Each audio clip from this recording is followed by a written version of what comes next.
My name is Patricia Goff, and I teach in the Political Science Department at Wilfrid Laurier University and in the Balsillie School of International Affairs. And it is my great pleasure to welcome all of you here this evening to the Center for International Governance Innovation for this book launch of Getting Back in the Game by Mr. Paul Heinbecker. I would like to invite all of you to stay after our event this evening for wine and cheese, and also for the opportunity to chat with the author and for the opportunity to purchase the book. You might notice that we're going to try a little different format this evening. We're going to have a chat. We're going to have a chat. And after we've had a little chat, then we're going to ask you to join us in that chat. And you'll notice that there's a microphone over to your left. And if anyone wishes to pose a question, we'll ask you to step to the microphone and we'll identify you at that time. Okay. Paul Heinbecker is a distinguished fellow here at the Center for International Governance Innovation, and he is also on faculty at Wilfrid Laurier University. He has been called the Dean of Canadian Diplomats. It's true. He is a career diplomat. He has been posted to Canadian embassies in Turkey, in Sweden, in Washington, D.C., and also to the Canadian delegation of the OECD in Paris. From 1992 to 1996, he served as our ambassador to Germany. He has served a number of prime ministers, and I think we'll hear a little bit about some of that this evening. Perhaps notably, or most notably, he served Prime Minister Brian Mulroney as his chief foreign policy advisor and speechwriter, and subsequently as Assistant Secretary to the Cabinet for Foreign and Defense Policy. He was an architect of Canada's human security agenda and lead Canadian negotiator of the Kyoto Climate Change Accord. He headed the Interdepartmental Task Force on Kosovo, and as Canada's G8 political director, helped to negotiate an end to that war.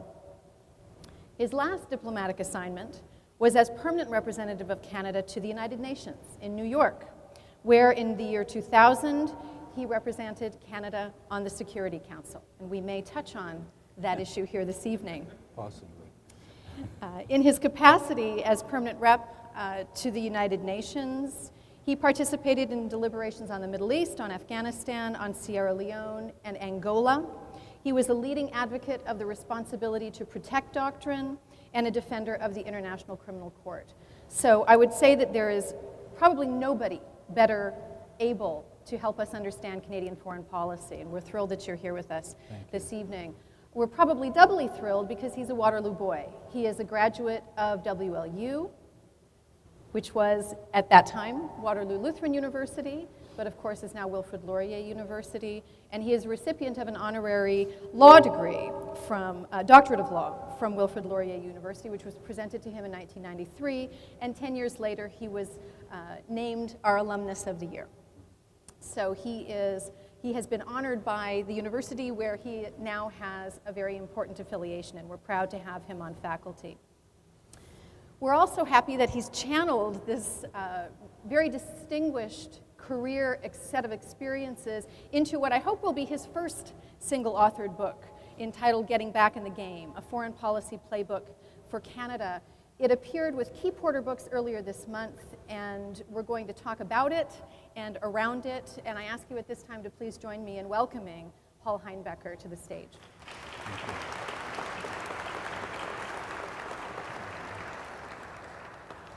So Paul, I mentioned that you're a Waterloo boy.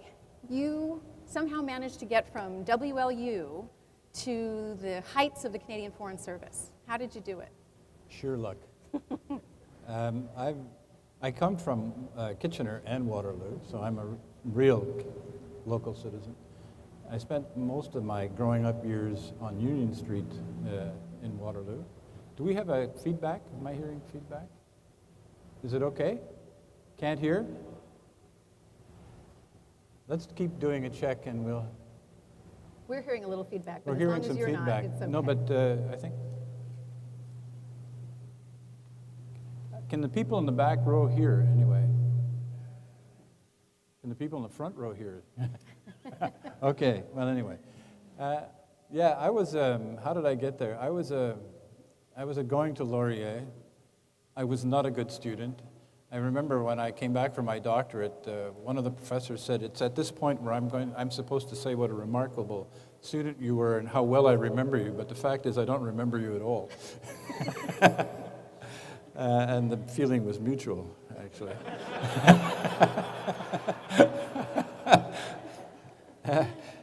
Anyway, that's real feedback. That's worthy of Jimi Hendrix.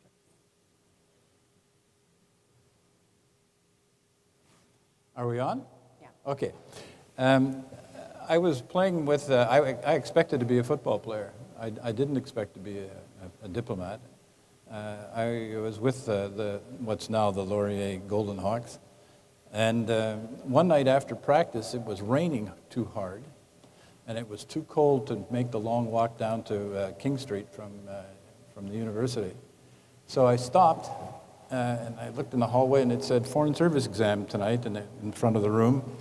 So I said, I'd heard that, working for the government was a pretty rich deal. So I said, okay, I'll write the Foreign Service exam because I can't go home anyway. So I wrote the Foreign Service exam with absolutely no expectations, which is probably the best way to write an exam. And I passed. And then then it became more difficult. I got a letter from the Edmonton Eskimos drafting me and a letter from the Foreign Service hiring me on exactly the same day. This is a lovely problem to have. And I didn't know what to do about that, except then I remember watching television, and they were used to show these football games from Edmonton in the wintertime. And it was all, the ground was frozen and there were snowbanks on the sides, and I decided that, and I had heard somewhere that the average football career lasted 5 years. And I also noted that in the letter of offer from the Foreign Affairs Department, they were paying more than the Edmonton Eskimos were. So I joined, and I didn't really know much about it. I thought it was, like joining the Foreign Legion, sort of. I'd seen the Beau Geste and the other movies of the age, and deserts and fortresses and camels and all that. So I thought that looked like a pretty interesting life. It turned out to be a little bit more banal than that. I did get shot at once, though. Where was that? My first posting was in Turkey. I was called into personnel, and they said, how would you like to go to Ankara? And I said, I'd love to go to Ankara. And they said, great, we're sending you to Ankara. So I went back to my office and looked up where Ankara was, because I actually didn't know. I told you I wasn't a very good student. So off I went to Ankara, and I started playing golf. And one of the guys I used to play golf with was an American editor of a local Turkish newspaper, an English language version of the paper. So we were out golfing, and all of a sudden we heard gunshots, and then we heard them, more or less instantaneously going over our heads, which was the good part. So we dove on the ground. I remember that, and tried to figure out where these shots were coming from and why anybody might have been shooting at us. And it was a tradition in Turkey in those days that people would shoot, at weddings. They would fire guns, and it was kind of a celebration. And so we had thought that that's probably what was going on, because we could see there was a wedding somewhere in the distance. But we weren't quite sure, and I was up quite a bit of money at this point. So we decided that we would complete the round. So I ran up on top of the tee, hit the ball, and then dove off down behind it again. And he did the same thing, and then we crawled, literally, for a while. and we finished the round. It turned out later he was a CIA agent. And somebody, I think, was sending a message. He didn't reveal that to me at the time, but he was later arrested in Syria for conduct unbecoming. For the sake of the students in the audience, let's just disabuse them Yes. of the idea that one can get into the Foreign Service on a whim, and one will spend most of their time playing golf. Do we have to do that? I think for their sake. That was the most. No, I wanted to make the point that it's so different today than it was then. Boy, we had no concerns about getting jobs. We had no concerns about careers. If I hadn't got the Foreign Service, it wouldn't have bothered me in the slightest. I hadn't prepared for it. These days, if you want to get into the Foreign Service, the last round, there were 10,000 applicants 100 got jobs.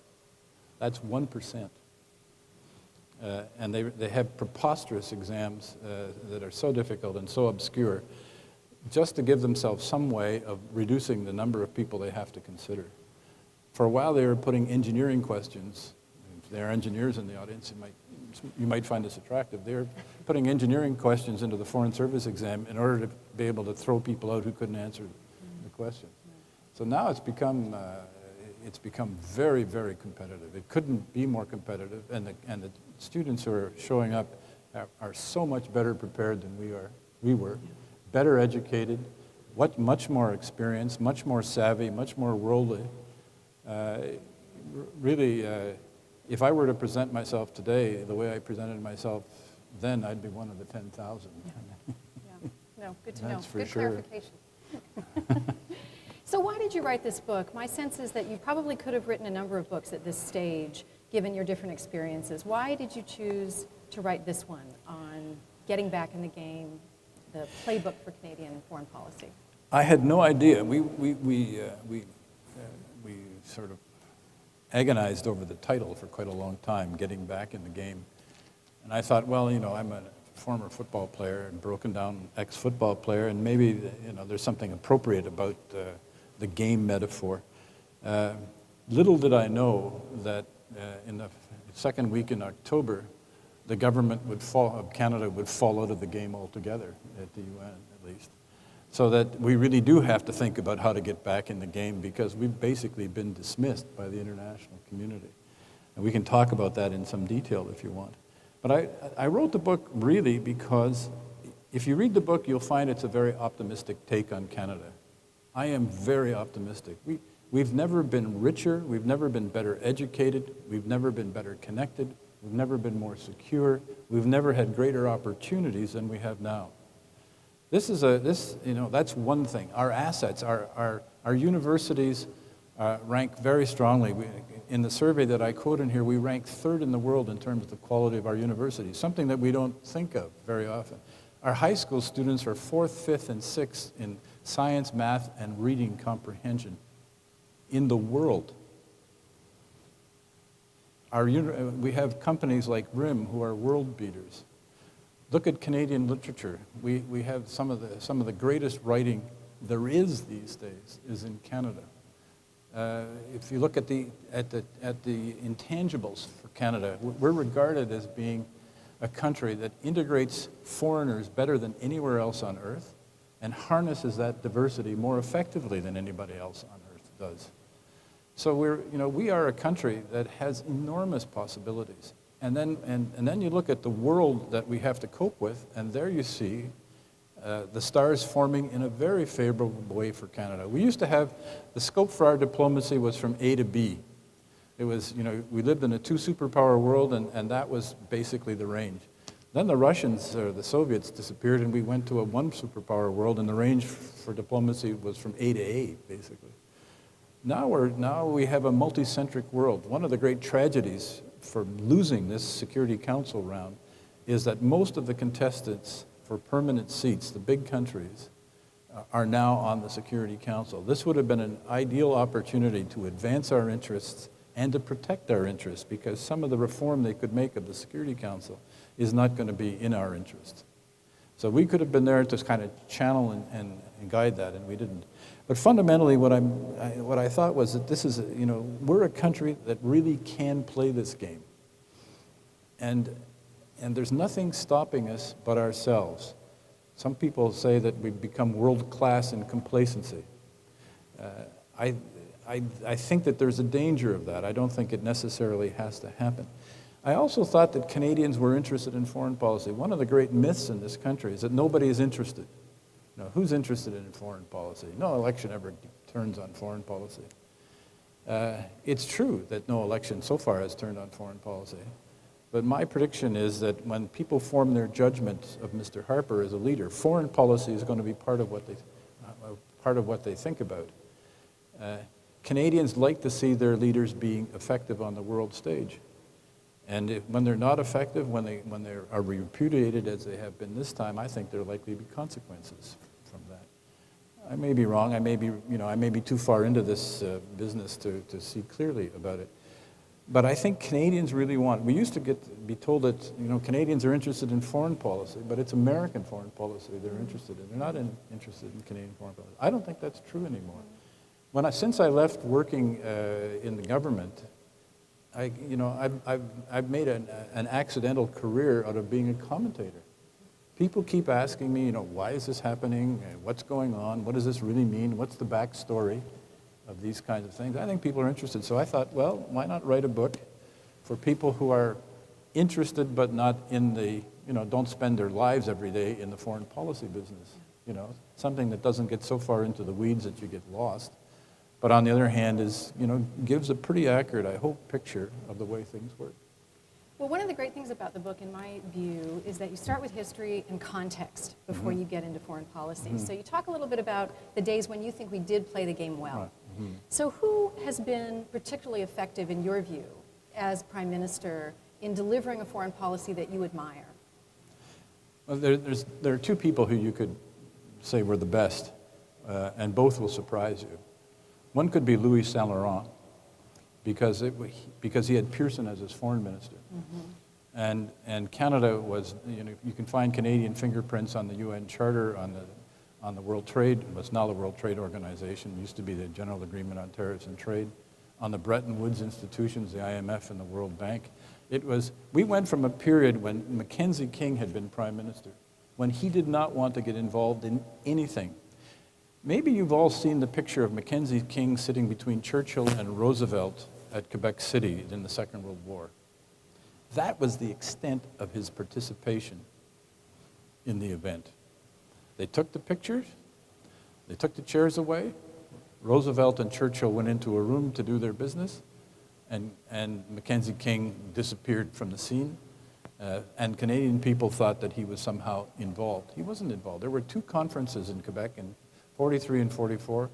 Our military wasn't even welcome to participate in the military discussions on issues that were of direct consequence to them.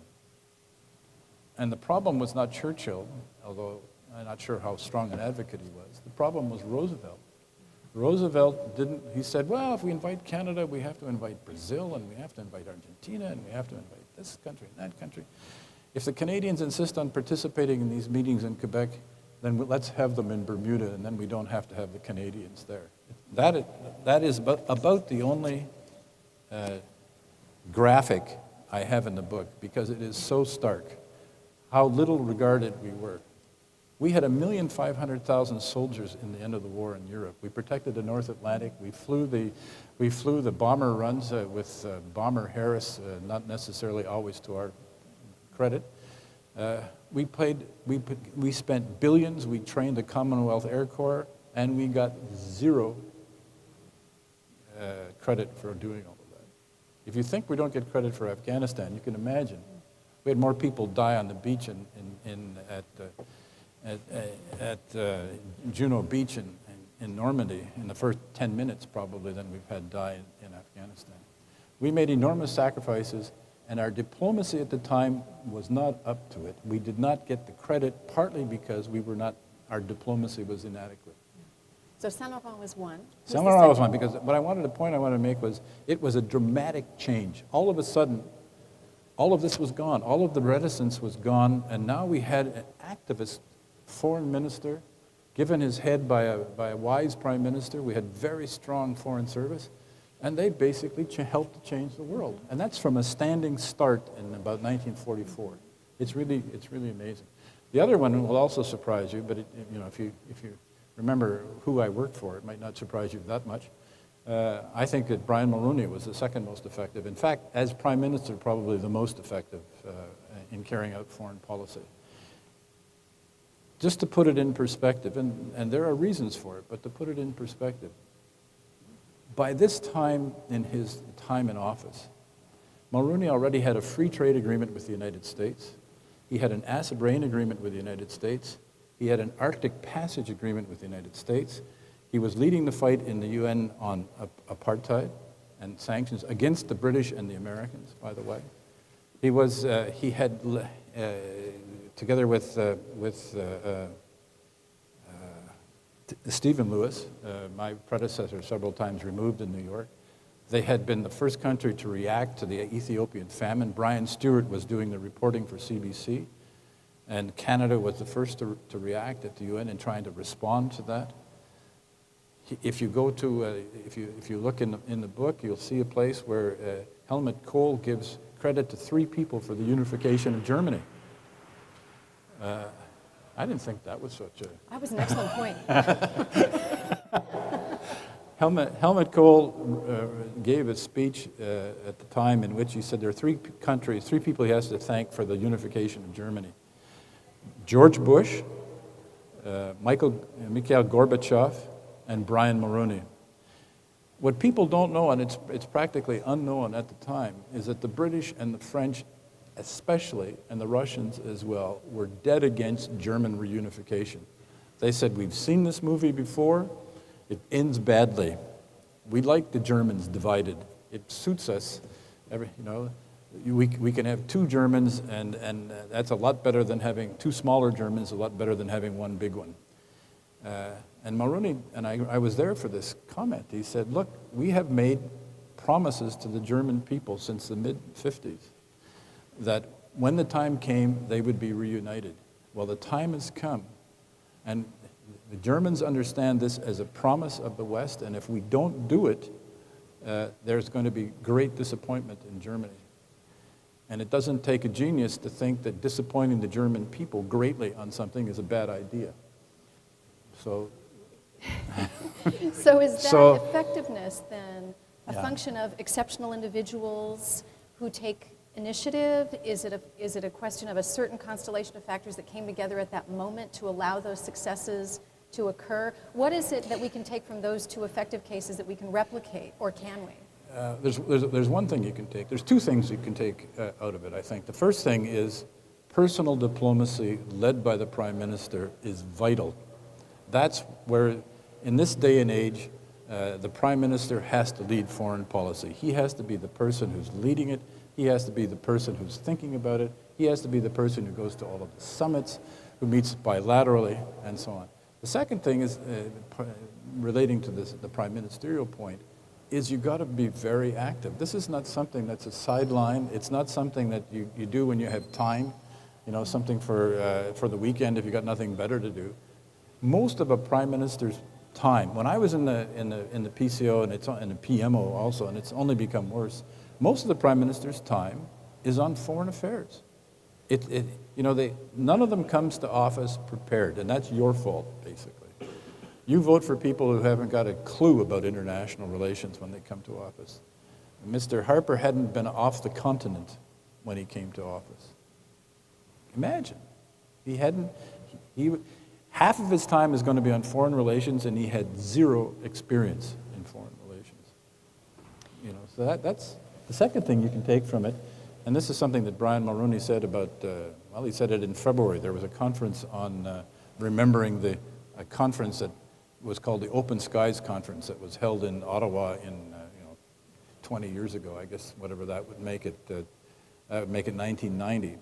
And this was to bring, but at this conference, which was held for a different purpose, there was the German foreign minister, the Russian foreign minister, the British foreign minister, the American Secretary of State, the Canadian foreign minister. And Germany was in ferment at that time. And they got together, and they got the Germans and the 2 German foreign ministers, and they had a session in which they kind of plotted out how German unification would happen. So that was serendipitous. But as Mulroney said, everything that he did, all of the achievements that he has in foreign relations, came up to him largely through the bureaucracy. People think of bureaucracies as being staid places where people don't think, and they're waiting for people like us think tanks to tell them what to do. And if only we would tell them what to do, and they did it, they'd be better off. In fact, there are a lot of very high quality public servants, as good as ever. And if you can stimulate them, if you can encourage them, if you can inspire them, if you can engage them and give them some room to maneuver, they can do terrific things for you. Part of the problem we have these days is that the public service is basically in a state of opposition to the government. The government doesn't want to hear from them, doesn't want to take their advice on foreign policy, God knows, and generally tries to, takes a view that it knows what it's doing and it doesn't need much help. Well, we've seen how that works out. If you want to contrast the current record with the Mulroney record, I think you'll see right down the line that there's quite a difference. Mulroney participated in every single UN peacekeeping mission. People think that he was too close to the United States. That closeness is what helped get us those agreements. The second thing that you should know about him is that he was probably as strong a backer of the UN as anybody other than Pearson, perhaps. He used to tell me, and I used to have to do this, I had to get a UN official and somebody from our mission in New York so that on the first day of January every year, we paid our dues in full, on time, day one. That's what he wanted. I would have been happy if it had been day two, but he wanted it on the first day. It was a sign of how committed to the UN he was. We participated in every single UN peacekeeping mission until that point. The world's changed a bit, undoubtedly. But we haven't participated seriously in a peacekeeping mission, a blue helmet mission, in over a decade. So if you wonder why people begin to think that we have kind of withdrawn from the scene, we have withdrawn. We're not participating. Well, let's talk about that a little bit, because we haven't withdrawn as a financial contributor. Must our contribution be to peacekeeping missions, or can it take another form and still be legitimate? Can we be the rich guy who gives the money and lets other people do the dirty work? Is that the essential question? That's one way to spin it, but another way to spin it is we're a rich country, we'll finance the operations, and others who can't necessarily finance them will contribute in the way that they're able. Yeah. Of the G20 countries, even counting our contribution to Afghanistan, we rank 15th out of the G20 in terms of military contribution into international operations. 15th. I remember the day when I was in New York. I'd ask Canadians, where do we rank on peacekeeping? Well, I don't know. Probably not as high as we used to, maybe third. Well, at the time we were 36th. Now we're 49th. So we are, other countries, other big countries, other rich countries, starting with the United States, feel a responsibility for international relations and put their assets on the line. I think it would be unworthy of us to say, this is a job for the Pakistanis to do. We'll provide the money, they provide the bodies, and if people get chopped up, well, at least they're not Canadians. I think we have a civic duty to try to make the system work better, and I don't think that we're living up to it. Is it fair to say that we're not living up to it at this moment because we don't have a defense policy and military that can actually be active in multiple locations simultaneously? Or is what you're suggesting an expansion of our defense capacity so as to meet that obligation in addition to whatever obligations we may perceive in places like Afghanistan? Yeah, and elsewhere? and maybe a bit of a reprioritization.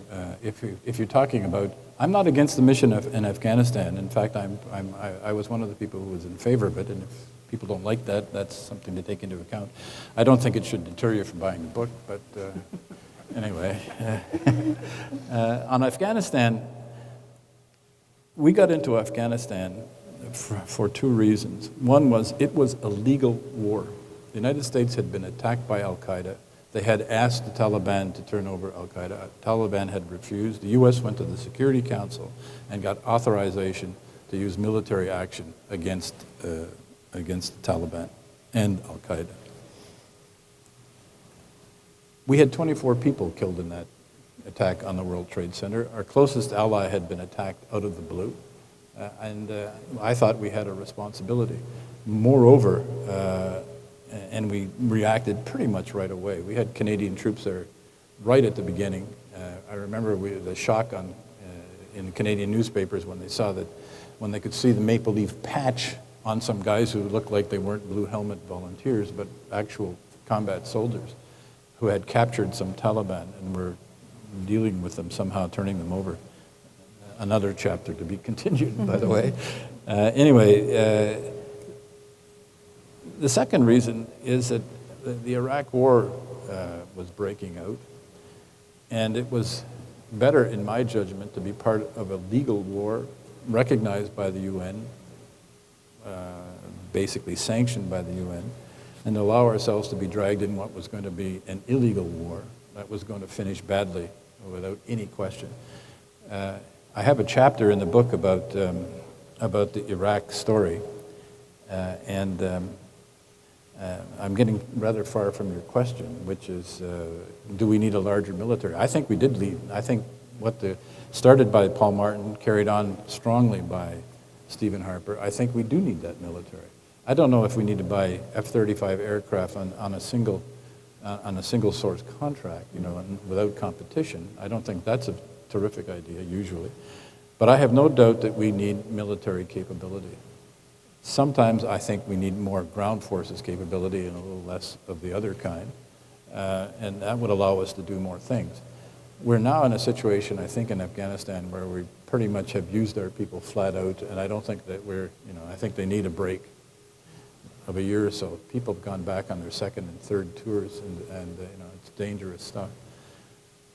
But I think that, there is, at the same time, there grew up in our military service the notion that real men don't do peacekeeping. This was sort of the muscular stuff that was coming out of the U.S. during the neocon age in the Bush administration. Tough guys don't do peacekeeping. Tough guys don't do nation building. I remember very clearly Bush saying, we don't do nation building. We don't, and Condi Rice saying we don't escort school kids. We're here to kick ass. I don't know if that goes over on television, but anyway. So our people were training, and they absorbed some of this stuff. There is a kind of bias against the UN among our military. When I was in New York, we were asked several times to contribute something to a military regime, and the answer always came back that they didn't want to do it, and didn't want to do Africa, didn't want to become involved. I wouldn't say that we didn't actually do anything. We did some things, and we did some things very well, but it was not with the same commitment and not to the same extent. And there are strategic, there are good tactical reasons for wanting to be a part of a coalition of the willing. There are people that the equipment is interoperable. You can work with each other easily. You can end up, if you get hurt, you've got this great medical care that's open to you. And that may not be the case, or as much the case with the UN. But there are strategic reasons for doing it with the UN that don't exist in American-led, especially, coalitions of the willing. There's a legitimacy with a UN mandate that you don't get otherwise. Just think of how the Americans and those who supported them have the problems that they've gone through because the UN would not endorse their mission in Iraq. It cost them a vast amount more money, many more people, and countries came out of it with in some cases, pretty poor reputations. So you don't get those downsides when you have a UN mandate. The UN itself, if you read this, you'll see that I don't sugarcoat the UN's problems. The UN really does have problems, but the UN is better than most people will give it credit for being. Mm-hmm. So why did we lose the seat? We lost the seat for two reasons. One was a general withdrawal from the world, no more peacekeeping, not observing our Kyoto commitments, shutting down or closing down or very largely cutting back our diplomacy abroad. In the middle of the year last year, an order went out from Ottawa that no more money should be spent on travel and hospitality for the rest of the year in most missions. These are force multipliers for diplomats. You've got to be able to travel and see your territory. I think I was the first Canadian ambassador to travel extensively in East Germany after the wall came down. If I hadn't had a budget, how would I have been doing that? The other thing that people don't understand about representation allowances, which elicit a lot of jealousy because it's money to spend to eat and drink, is that a diplomat has a very short period of time to get to know people. You don't spend a lifetime in Germany. I didn't spend a lifetime in Ankara. I had 2 or 3 or 4 years. I had to get to know people. I had to build relationships. I had to be plugged in so that when something came along, I was ready. Something came along in this particular case, the UN defeat, and it was too late. We had already run down our relationships with a lot of people. The second thing, and I don't think this is controversial, although there will be people who don't like it. We carried out a kind of ineffectual diplomacy, and we carried out a diplomacy that actually created opposition rather than support. It took us 4 years to figure out how important the Chinese were. It took about the same amount of time to figure out how important the Indians were. In the summer of 2009, we imposed visas on the Mexicans because there were a small number of people presenting themselves as refugees who weren't refugees. We did it from one day to the next. We had nobody in place to hand out visas to the 250,000 Mexicans who were going to come to Canada. Can you imagine? Now they all show up at the embassy to get visas, and there's, how is that going to work? The Canadian travel industry lost hundreds of millions of dollars. The foreign minister was meeting the next day or the day after, something in a very short period of time, with a Mexican foreign minister. Apparently didn't know or didn't realize what kind of bad news this was going to be. The prime minister went to Mexico for a trial, had to apologize for the way we handled it. This kind of stuff doesn't make you friends. All you need to know about diplomacy you learned in kindergarten. For whatever reason, we don't seem to be good at relationships. Then there were the policies. You tell the world you don't care about climate change. The liberals didn't implement it. The conservatives basically rejected it almost. There's still some doubt in my mind whether they believe there is such a thing as climate change.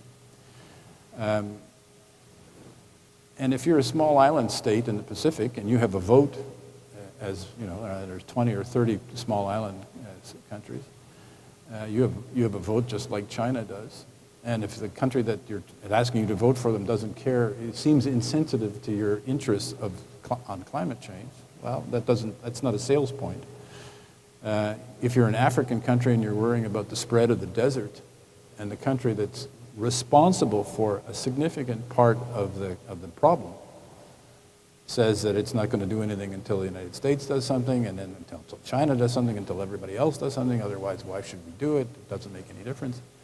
Well, the impression you create is that you don't care very much about their problem, which you're helping to create. They're not the ones who created it. Climate change the greenhouse gases are cumulative in the environment. This started by the West with the Industrial Revolution, practically. And certainly the last 50 or 60 years, the vast majority of the greenhouse gases that are trapped up there came from the West. They didn't come from China and India, and certainly not from Senegal or Micronesia. So we left the impression that we weren't very interested in their issues. We weren't very interested in international relations. In my time in this business, I think it's true to say that President Reagan went to the UN every fall and participated in the general debate.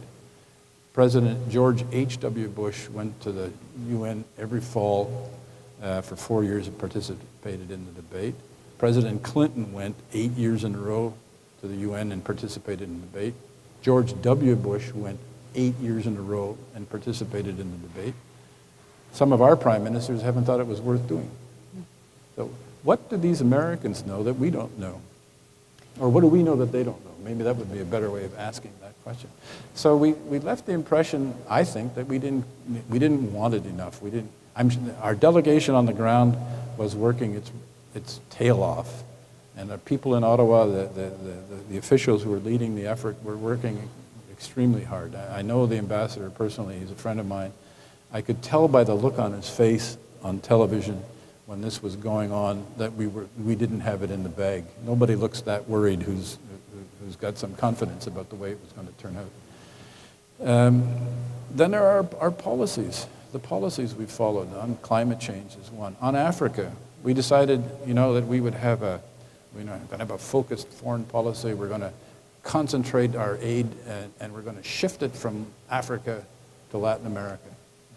Well, the Latin Americans, I think, are basically still waiting to see the benefits of that, with the exception of Haiti. But in Africa, it was regarded as a downgrading.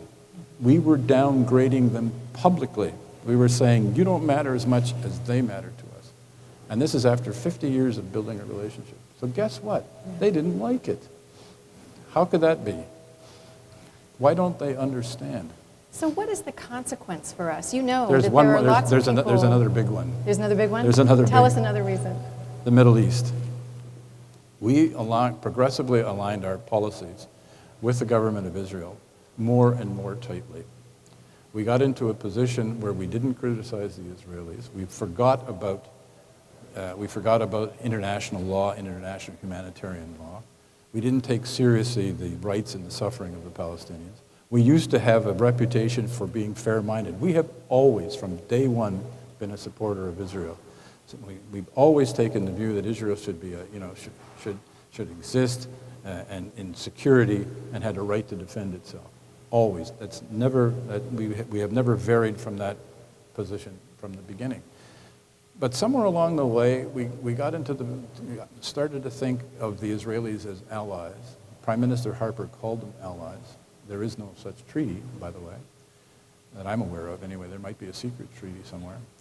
And we began to suspend judgment, I think. We were trying to think of we were inclined to think, first of all, and there are Canadians on the other side of this argument who are also a part of the problem, and I'll come to that in a moment. We began to think that the Israelis, it was sort of our ally right or wrong. And then it became our ally can do no wrong. And we began not to exercise the critical judgment that we should have exercised. The security wall, the barrier, if the Israelis want to build a security wall along the border, who could object? But if you want to build it in the West Bank on Palestinian territory, what do you think they're going to think about that?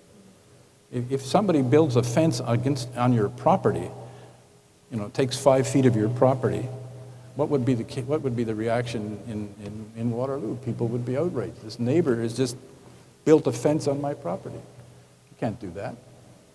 Well, we didn't seem to be able to transfer that kind of common sense wisdom to the policy issues. And we began to be seen as committed, aligned, and not exercising the fair judgment that we had exercised in the past. And we had done it in the past. There are plenty of times when we had criticized the Palestinians. I think the proper policy that we should be following is we should base our positions on international law and international humanitarian law, and we should leaven them with some compassion for people on both sides who are having a pretty tough time. But we should not try to say, one side's a democracy, and therefore we're on that side. One side's not a democracy, we're not on that side. That side's always wrong, the democracy is always right. The United States, the world's greatest democracy by its own admission, is a country that rendered, if that's a strange term, rendered Canadians to Syria to be tortured. Democracy did it. Is that okay with us? Did Canadians say, oh, well, it was, of course, the United States is a democracy, and so it wouldn't make a mistake, and it wouldn't violate a human right. It can have a prison camp in Guantanamo. It can carry out the torture it did at the airfield or at Bagram. Was it Bagram? No. Anyway, the one in Iraq, I've forgotten the name. So we became, and so let's add up the vote total. Small island states, plus or minus 20. African states, 53. Arab and Muslim states, 57. You need to get 128 seats out of 192 to win. Mm-hmm. Where are the votes going to come from? How are you going to get that far?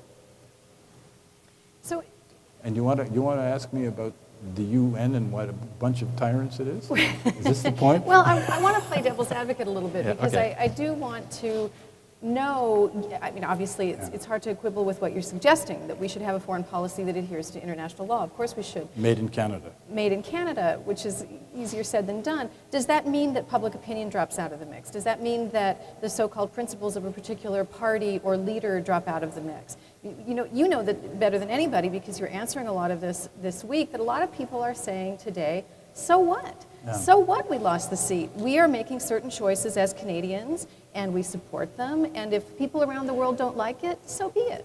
Well, they don't say that. They say we're being You're not principled. reading the National Post. No, they say that we're being principled. We're following a principled foreign policy. The party, yeah. Right? Mm-hmm. Principled foreign policy. Okay. Is it principled to ignore international law? But even I mean, how can we there's a conceit here on the part of Canadians which is really quite stunning. We think that we're in charge of principles and moral behavior, and we're the arbiters, and everybody else is wrong. You know? How could you vote for those Europeans, you know? Well, they actually have quite a strong human rights record, especially the Germans, recently. You know, there was a time when no one would be saying that, but they do have. We present ourselves as superior. We're going to take our marbles and go home. Why should we get along with these? You know, how many dictators? The UN is run by dictators, right? You know that there's 116 electoral democracies in the UN out of 192? That Freedom House says 150 out of 192 countries are free or largely free. This isn't the collection of dictatorships. We have to start waking up a little bit and seeing the world as it is, not as we would like to imagine it to be. The idea that we're the ones who have a monopoly on principle, you know, when they see us paying no attention to where a wall is being built, when they see us paying no attention to the settlements being built on somebody else's territory, when they see us going along on the annexation of East Jerusalem, and we say we're principled. Really? In what respect does that make us more principled than the people who are more prepared to recognize international law are? The fundamental end of this story is we presented ourselves, and the international community didn't like what it saw, and it rejected us. And it's not a bunch of tyrants and dictatorships and human rights abusers. On the contrary. And the UN, by the way, has played a major role in the democratization of a lot of countries. So if you think about, you know, the idea that the UN isn't worth it, you know, the UN gave shelter last year to a population the size of Canada. The UN fed last year over 100 million people. The UN has 100,000 soldiers in the field. The UN set up an international criminal court system that didn't exist anymore. The climate change treaty and all the other international treaties are happening under UN auspices. So we should take our marbles and go home back to Canada and go home and live in this vast north and pay no attention to what's going on in the world. And the other thing is the world is changing. We're not in charge of the world. The United States is not in charge of the world. It's not in charge of the UN. We live in a multipolar world, and it's time we realize that other people have views, and those views have validity. Not always as much as each one as the other, but it does you no good taking the view that this is a place you can walk away from. You've got the choice. The UN Charter is the central operating system of international law. It's the rule book for international relations. We Canada, how would we fare at 35 million people with a vast amount of resources at our disposal and an army not big enough to defend us in a situation in which there were no rules? Is that the kind of world that we would rather live in? Where it was everybody against everybody else? How long do you think, how good would life look to us in those circumstances? We need the rules, we need the UN, we need the Charter, and we need to contribute to that. If we don't think it's working well, then who can say it's working well in a place like Sudan? I see Caroline there, who can tell you more about the Sudan and the failures of the UN and other organizations than anybody else in the room can, probably. Yes, there are failures. Yes, there are weaknesses. But, you know, you have two choices. You can get involved and try to make it better, or you can sit on the sidelines and criticize. And sitting on the sidelines and criticize, which is to some extent what I've been getting at and getting back in the game, doesn't really do you any good. Let me ask you one more question, and then we'll throw it open. So maybe while we're chatting about this, people can start to step to the microphone if they have questions for Mr. Heinbecker. Canada-U.S. relations. You suggest in the book that we should have an independent foreign policy, right, but we should also be mindful Absolutely. of the interests of the United States. How do you reconcile those two? Well, the United States isn't always wrong. That's the first thing to bear in mind. I also say in the book something like we shouldn't shrink from agreeing with them when they're right. We shouldn't shrink from disagreeing with them when they're wrong. They were wrong on Iraq, and we disagreed with them. I think that's all, that's normal. I think that the key to good relations with Washington is the following. If we have an effective foreign policy in the world, the United States is the dominant country in the world, and it will remain preeminent for a long time to come. If we have an effective foreign policy in the world, they're going to welcome that. That's not a negative from an American point of view. That's a positive. The more effective we are, the more they're going to listen to us. The more valuable we become to them. And conversely, the more effective we are in Washington, the more the world is going to listen to us. So there's a kind of virtuous circle there. And if you have an effective foreign policy and you have a good relationship with the Americans, those things go hand in hand. They're not alternatives. In those circumstances, we can run a very effective relationship with Washington. We don't have to be in a state of conflict with Washington. We've gone through 8 years of George W. Bush. That was a particular time. We didn't have that kind of negative relationship with Clinton or George H.W. Bush, and we're not having it now, I don't think, at least we don't have to have it, with Barack Obama. So, we had a bad period. It made sense to disagree strongly with that particular administration on a lot of what it was doing. But now, now it's time to sort of get on with it, and it's evidently an administration that could use some help. Let's get on with it then. Hi, my name is Tennille, and I was just wondering, when you look at the UN at the moment, is there any country that you would consider is a model global citizen at the moment?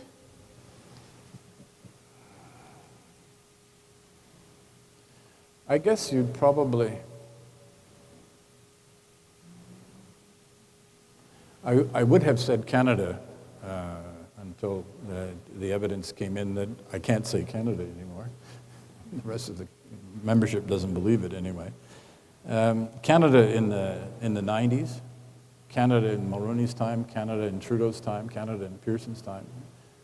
We were the model of the UN. Now, if you look, the reason this is becoming a complicated answer is because of the EU, and it kind of subsumes the foreign policy of so many countries that used to be considered sort of model citizens, like the Dutch, like the Swedes, like the Danes. I guess if you looked at, if I changed your question slightly, which is the most effective country in the UN, it would be Britain. The British are the most effective country. No one questions in New York their veto very much. They're the people who write most of the resolutions. They're the people who do most of the diplomacy. They make themselves absolutely indispensable. And in the process, as if by some miracle, they serve their own interests. But they do it in such a smooth way. If I were emulating anybody, I'd emulate them. I'd probably emulate Norway.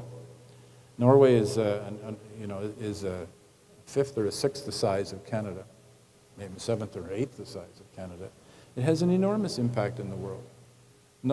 Norway is because it's rich, because it invests in its foreign policy a lot of money. They're able to do a lot of things like they did. It's getting to be a bit dated now, but they're the ones who brought us the Oslo Accord. They were active in Sri Lanka, and they're active in other places that we don't even know about. So that would be a model country. Perhaps Australia would qualify these days. I don't know where you're from. I hear a little bit of it. I thought that might be the case. The Australians are playing a very strong role. I think in the time of Mr. Howard, they were not, but I think they are now. Hello, Ambassador.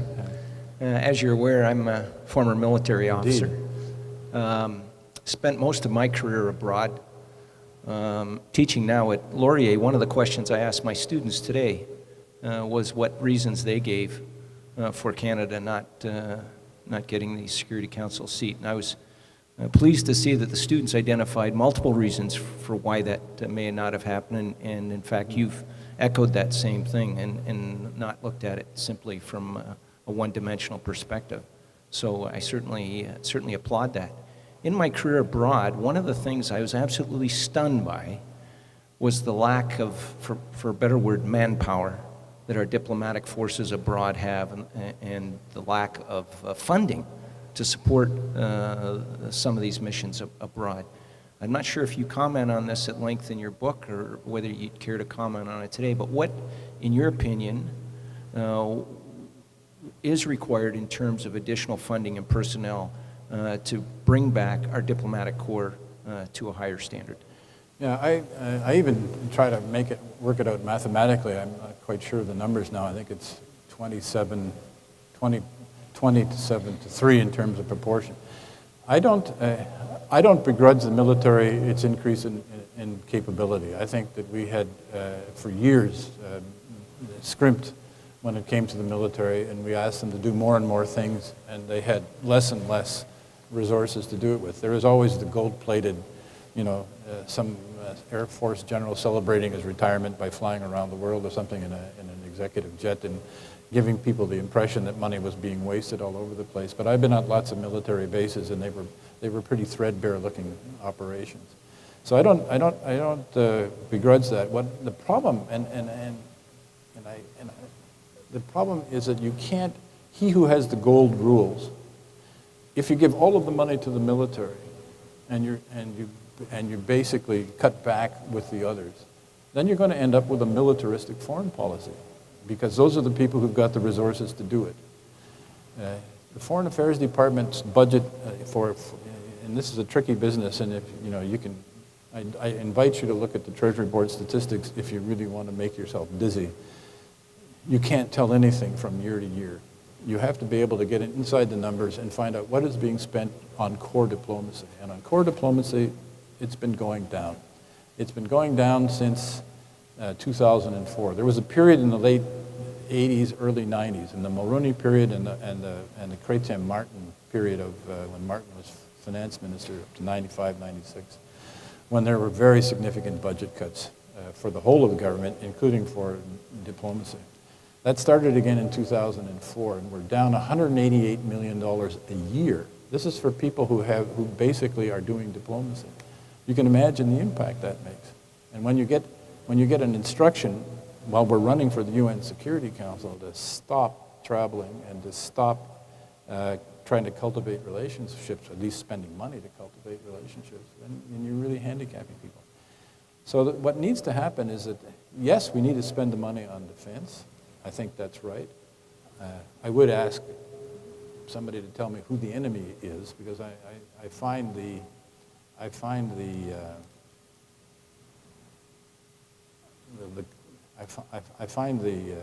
sort of claims against the Soviets for flying in international waters, as trying to justify the purchase of F-35s. I find that completely unconvincing.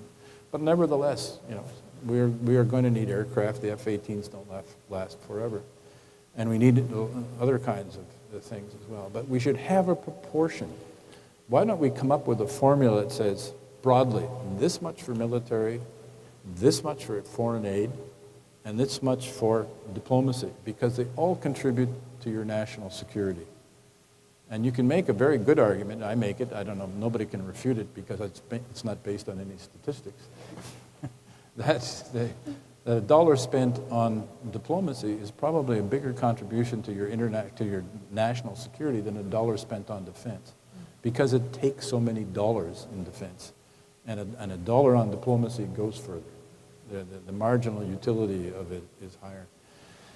So if I had to, if somebody asked me, and I presume I'm not going to be asked, about this. But if somebody asked me, what would you do? I would start with reinvesting in diplomacy. The second thing I would do, I think, was I'd ask myself, what are we doing on foreign aid, really? Since Pearson, we have been committed to reaching 0.7% of our in aid for our budget, 0.7 of our GDP, excuse me, 0.7%. Every government, every Canadian government has reiterated that commitment. None has come close to it. Under Trudeau and latterly Mulroney, we were at about 0.48 or 5 maybe at one point, and then it kind of just retreated back. We're back to 0.3%. The Germans, people have said to me, but we spend so much money on aid. Why is the world so ungrateful? Well, actually, the Germans spend a lot more money than we do on aid.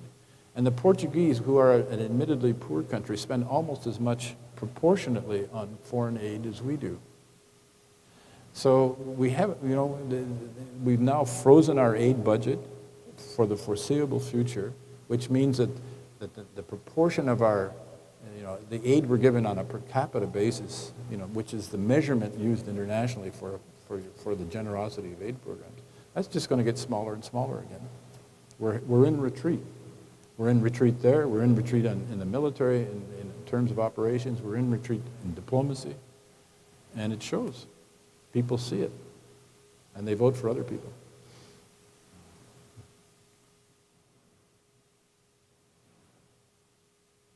Okay, probably the last question. Dr. Heinbecker, thank you very much for a fascinating discussion. I've been to a number of book launches in the past, but this has really been one of the best that I've attended. And Patricia, terrific moderation work there, so thanks to you as well. Two questions. We've been talking about new diplomacy as well, and you mentioned that the world has changed. We are now into a kind of a multi-centric world where the norms and the values and the behaviors are so different from what we were used to about 2 or 3 decades ago. So the question is that, Dr. Heinbecker, what do you see the role or the characteristics of the new diplomat in a new diplomacy? What are some of the attributes that are required from this new diplomat to be successful in the world that we are living in? Question number 2, the other thing that you mentioned earlier when you started off the discussion was that the general public is really not engaged in foreign policy issues. How do you get the general public involved in foreign policy issues? That, some of the things that just happened in the recent UN situation and vis-a-vis Canada, one would think that the decisions are really made in an ivory tower. So is there a way we can engage the larger mainstream community in foreign affairs issues that we have some impact into what is being decided at the government level or at the higher levels? The attributes, that's a difficult question. It's a question I should have anticipated for this kind of an audience. Obviously, if you're in a university town, people want to know what kind of graduates they should be producing. I don't think it's changed very much. I think there's still a premium on thinking and communicating. I don't think that changes very much over the years. I think you've got to be able to understand what's happening. You've got to be able to report home what's happening. And you've got to be able to interact with local people so that you can get on with them. I don't think that's changed a lot. There are some things that have obviously changed. When I was at the beginning, we used to send messages by telex and coded telex, and it was an enormously difficult thing. Now everybody's got the internet, and communication is instantaneous. Everybody knows everything. The 24-hour news cycle is making diplomacy very difficult as well, because I was head of the Kosovo task force, and we had a press briefing every day on the record, by the way, unlike what has been happening on Afghanistan. But, we never knew what was going to happen next. And I remember one day the Chinese embassy was bombed, and there was an enormous outcry over that. Another time, a bus, a bridge was bombed, and just as the bomb got to the bridge, a bus came out of nowhere and got blown to smithereens, and 20 or 30 people were killed. And we had to cope with those stories. The difficulty is, of course, the story is right there, right now, and it's all over the place. But you can't figure out what happened yet. If you're a responsible public servant, you're saying to yourself, well, I don't, were they trying to hit that bus? Probably not. But what were the orders? What was the rules of engagement? What did they do? What happened? Did the Serbs set it up? I mean, there are a million questions people would ask. The same thing with the Chinese embassy. By the time we could figure out what the truth was, because we had to be the truth tellers. The story, as someone said, by the time truth gets its pants on, falsehood is already traveled around the world. And that is a very difficult thing. But to come back to your question about attributes, communications really matter. They really, communications ability. Being able to think, being able to write, being able to speak, the rest of it is learnable, I think. Maybe that's learnable too, I don't know. I guess that's worthy of another debate. And what was the second question was? I didn't write it down. Norm, how do you engage people in this moment? Well, it's a good question, and some of the people just engage themselves. I'm thinking again of Caroline, I see sitting there, QvesvesA, who joined Médecins Sans Frontières and other organizations. There are a lot of Canadians, millions of Canadians, living abroad. Many of them are working for international organizations or NGOs abroad, or have jobs with banks abroad, or are doing something abroad. So there's a lot of people who are actually interested in the world and involved in the world. There is a bit of a paradox about living in Canada, because if you watched a debate before an election, you'd be forgiven for thinking that we lived on a different planet than everybody else does. There's never a question on international relations. We put out some feelers here at CG before the last election, to the parties and to the media. How about having a debate on foreign policy here in this room? And we'll have some discussion about foreign policy, because 50% of the Prime Minister's time is on foreign affairs questions. Maybe that's not a bad idea, that we should find out what he thinks, and find out what all of the candidates think. There was no interest. There was no interest at all. Lloyd Axworthy did a pretty good job when he was foreign minister in bringing people along. That's how we got the landmines treaty and some of the other things that we did get, by engaging the population. But it's not, I think in some senses the population engages itself, and the government either gets in front of that parade or carries on in its own way. One thing I do want to say, that even in this multi-centric world we're going into, we still live in a state-based system. There's, the idea that Bill Gates is going to run the world, or anybody else, is really not quite right. The power, there would not have been a landmines treaty had it not been for Lloyd Axworthy and the backing of the Canadian government. It didn't matter how much other people wanted it. It took one government, at least, to make it happen. So government will remain very important in the conduct of international relations. It will not have the field to itself, and for the most part, that's a good thing, as long as you leave out the Cali cartel and the drug gangs and people like that. So it's a bit more crowded, but it's still going to be mainly the government that's running the international world, I think. Thanks, Paul. I have two questions. My first question is, it's a political question. Do you think that that Canada not getting this seat, is that going to be a wake-up call for this government? Or will we have to see a change of government to see efforts being made at the political level to stop this retreat in our foreign policy? So what is your reading of this government, and what do you predict will be the reactions to this going forward? My second question is more of a UN question. What do you believe is the likelihood that we will see some meaningful reform of the Security Council and the UN system in general going forward? We've been talking about reform for a long time. although I agree with you entirely, it's a vital institution, it's underappreciated, but it's also not working and broken in certain respects. So what do you see as the likelihood that we are going to see some reform going ahead?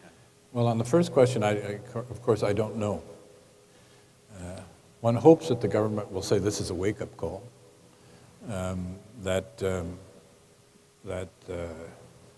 obviously what we've been selling other people are not buying, and maybe we need to rethink our policies. I'm not saying that we should throw out our principles. I would like us to recognize that we're not the only ones who have principles, and some of what we present as principles may actually be self-interest. But I think that, we should take a hard look at our policies again. We should take a hard look at our diplomacy. Diplomacy, I have no question. We should be investing in diplomacy. This is just, the world is changing, and that's the direction things are going. As a minimum, we have to have a diplomacy that's able to work with the NGOs and the business community and everybody else who's active in international relations. So I don't know. I'm not in the political. I'm not a politician. I have my opinions like everybody else does. I would hope that the government would be able to sort of say, let the dust settle and let everybody get over it a bit, and then start to think about, what went wrong, and what should we be doing about it. That would be the rational reaction, I think, and that would be a healthy reaction. On the UN, one man's reform is another man's mistake sometimes. We're talking about the UN Security Council, which is the most effective body in the UN. There's a lot of misunderstanding. The Security Council is not the cabinet of the UN. Security Council is an entity unto itself in the UN. It's the entity that the international community has said is responsible for international peace and security. Doesn't report to the Secretary General. Secretary General is like the steward of a club. He's not running that place. He's running the logistics of it. Making sure the lights are on and the heat's on in the wintertime. And he has a kind of a bully pulpit he can use, but he doesn't have the power to command forces at all. The place where the power resides to make things happen is in the Security Council. All the Secretary General can do is commend. He's a bit like a very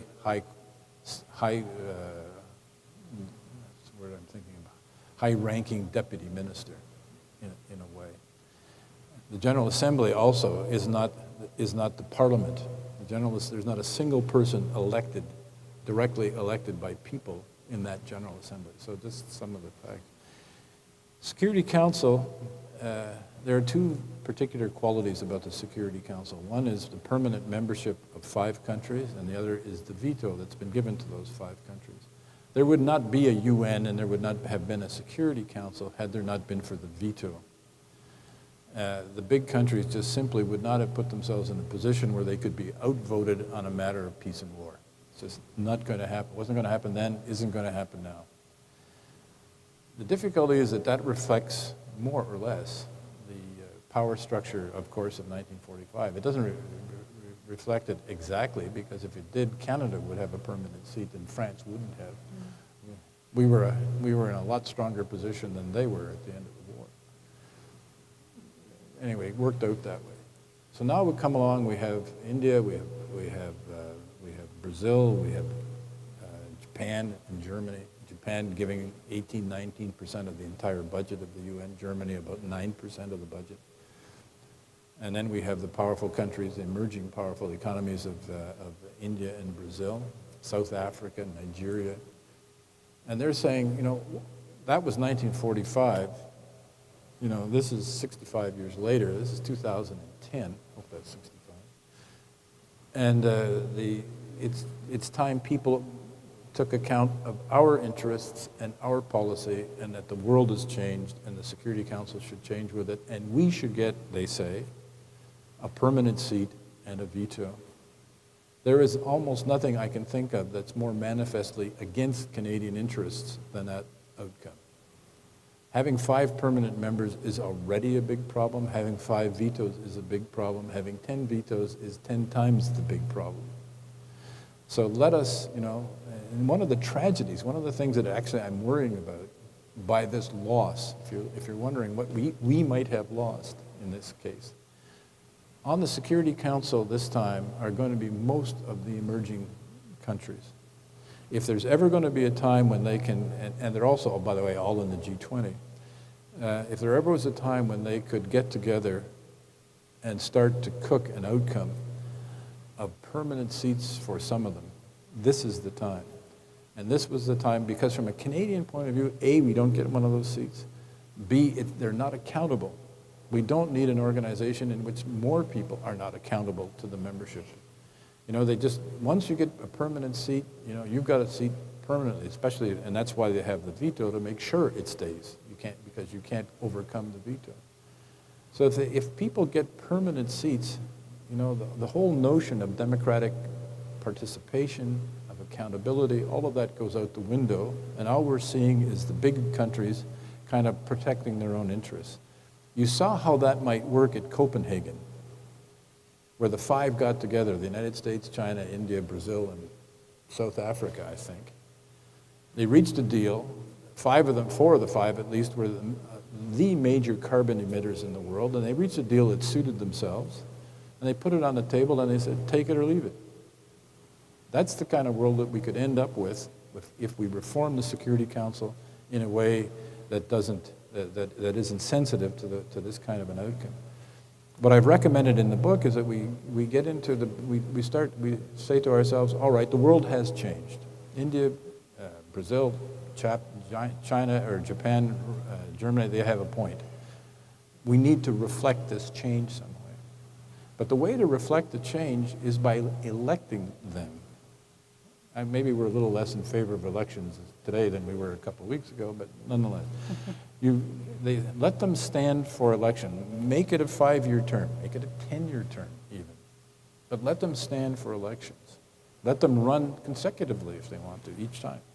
If the membership still thinks that they deserve to get elected, it'll elect them. And if the world changes, and it's changed a lot since 1945, and in another 50 years, if it changes again as much as that, you won't at least then be saying, well, that reflects the world of 2010, but now everything has changed, and we're stuck with these permanent members. So there is a way out of this, and that is to give them the opportunity to run for election for an extended period of time, and then they will have their specialness recognized, their power recognized, but it won't be an anchor on the system for the rest of eternity. I think there are so many other issues that we'd love to raise with you tonight, Paul, but I think we'll invite people to do that informally over a glass of wine, and of course, to see if they can get some of the answers to your questions in your book. I think it's There's so much more in the book. Well, and I think what's notable about the book, it's that rare book that goes from the living room to the classroom. There are lots of books that are written for public consumption that you like to read over a cup of tea in the living room. They don't necessarily work very well in the classroom. And there are lots of ones that are written for the classroom that people don't necessarily want to bring into their living room. But this is one of those rare books that really works well in both those contexts, and I think we'll be studying it and enjoying it for a long time. So thank you for taking the time to chat with us this evening. Paul's day started this morning at 4:30 a.m. because he is quite sought after by various media outlets in the wake of this defeat at the UN, and so we're thrilled that you took the time to share your insights with us here this evening. So please join me in thanking Paul Heinbecker.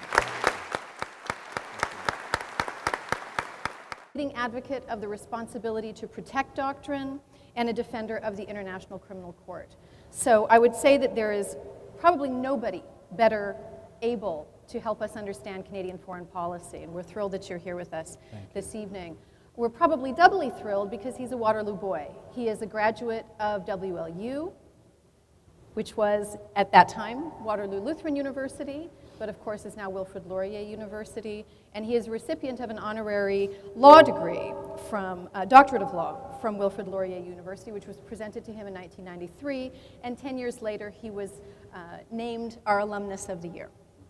So he has been honored by the university where he now has a very important affiliation, and we're proud to have him on faculty. We're also happy that he's channeled this very distinguished career set of experiences into what I hope will be his first single-authored book entitled Getting Back in the Game, a foreign policy playbook for Canada.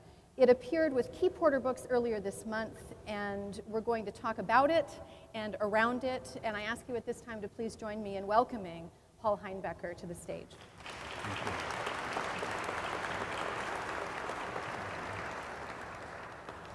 So, Paul, I mentioned that you're a Waterloo boy. You somehow managed to get from WLU to the heights of the Canadian Foreign Service. How did you do it? Sure luck. I come from Kitchener and Waterloo, so I'm a real local citizen. I spent most of my growing up years on Union Street in Waterloo. Do we have a feedback? Am I hearing feedback? Is it okay? Can't hear? Let's keep doing a check and We're hearing a little feedback, but we're as hearing long as some you're feedback. not, it's okay. No, but I think. Can the people in the back row hear anyway? Can the people in the front row hear? Okay, well, anyway. Yeah, I was, how did I get there? I was going to Laurier. I was not a good student.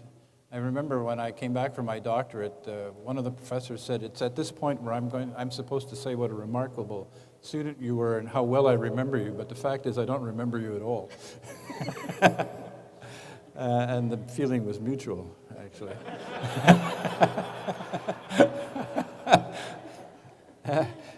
Anyway, that's real feedback. That's worthy of Jimi Hendrix.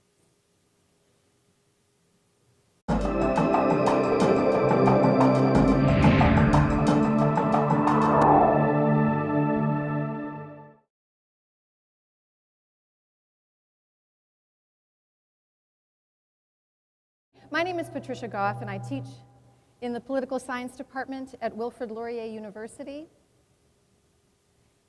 and in the Balsillie School of International Affairs. And it is my great pleasure to welcome all of you here this evening to the Center for International Governance Innovation for this book launch of Getting Back in the Game by Mr. Paul Heinbecker.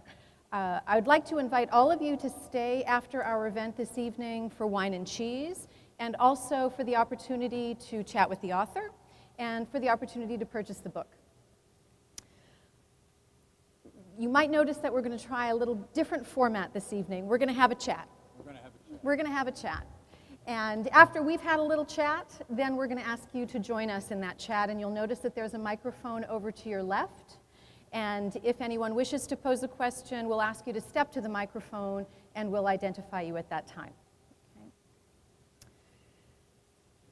Paul Heinbecker is a distinguished fellow here at the Center for International Governance Innovation, and he is also on faculty at Wilfrid Laurier University. He has been called the Dean of Canadian Diplomats. It's true. He is a career diplomat. He has been posted to Canadian embassies in Turkey, in Sweden, in Washington, D.C., and also to the Canadian delegation of the OECD in Paris. From 1992 to 1996, he served as our ambassador to Germany. He has served a number of prime ministers, and I think we'll hear a little bit about some of that this evening. Perhaps notably, or most notably, he served Prime Minister Brian Mulroney as his chief foreign policy advisor and speechwriter, and subsequently as Assistant Secretary to the Cabinet for Foreign and Defense Policy. He was an architect of Canada's human security agenda and lead Canadian negotiator of the Kyoto Climate Change Accord. He headed the Interdepartmental Task Force on Kosovo, and as Canada's G8 political director, helped to negotiate an end to that war. His last diplomatic assignment was as permanent representative of Canada to the United Nations in New York, where in the year 2000, he represented Canada on the Security Council. And we may touch on that issue here this evening. Possibly. In his capacity as permanent rep to the United Nations, he participated in deliberations on the Middle East, on Afghanistan, on Sierra Leone, and Angola. He was a lead. And so we dove on the ground. I remember that and tried to figure out where these shots were coming from and why anybody might have been shooting at us. And it was a tradition in Turkey in those days that people would shoot, at weddings. They would fire guns, and it was kind of a celebration. And so we had thought that that's probably what was going on, because we could see there was a wedding somewhere in the distance.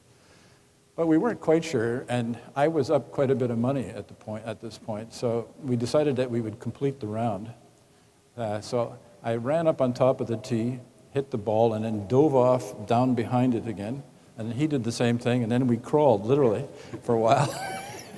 and we finished the round. It turned out later he was a CIA agent. And somebody, I think, was sending a message. He didn't reveal that to me at the time, but he was later arrested in Syria for conduct unbecoming.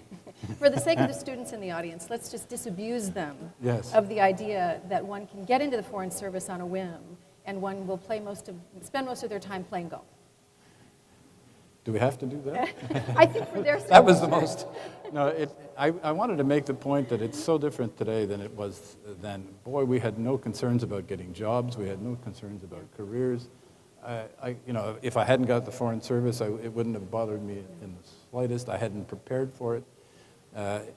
These days, if you want to get into the Foreign Service, the last round, there were 10,000 applicants. 100 got jobs. That's 1%.